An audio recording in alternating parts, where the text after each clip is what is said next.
The origin of Friday the 13th has its roots in the ongoing Holy War, specifically Friday the 13th in October, which is noteworthy, seeing as how a worldwide Islamic jihad has been called for today on Friday the 13th in October.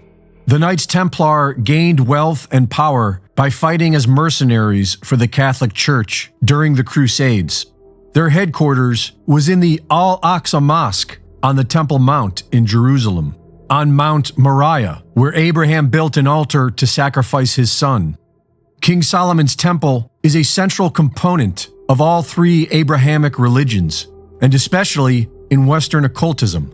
The Templars were officially known as the Poor Fellow Soldiers of Christ and of the Temple of Solomon, or Templar Knights. Masonic lodges are based on the Temple of Solomon. Kabbalah teaches that the Temple of Solomon represents the metaphysical world and the descending light of the Creator through the Tree of Life.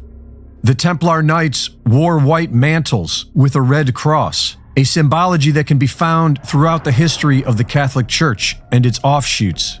The rebuilding of King Solomon's Temple is a crucial goal of many religious groups and secret societies.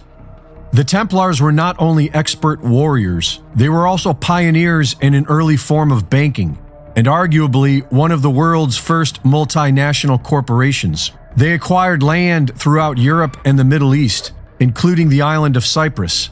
They owned and operated several farms and vineyards. They built massive stone cathedrals, and they had their own fleet of ships for war and for the import-export business.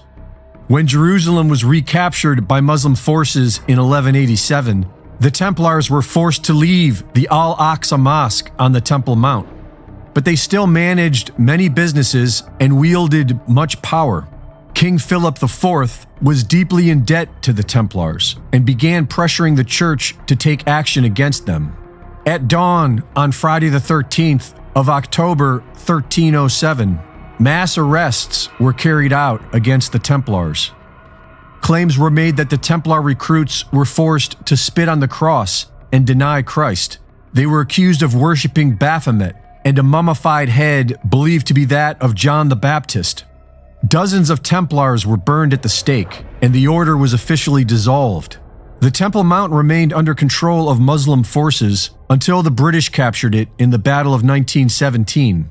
30 years later, the United Nations gave the land surrounding the Temple Mount to the Zionists, and the State of Israel has been encroaching upon it ever since. Reporting for InfoWars, this is Greg Reese.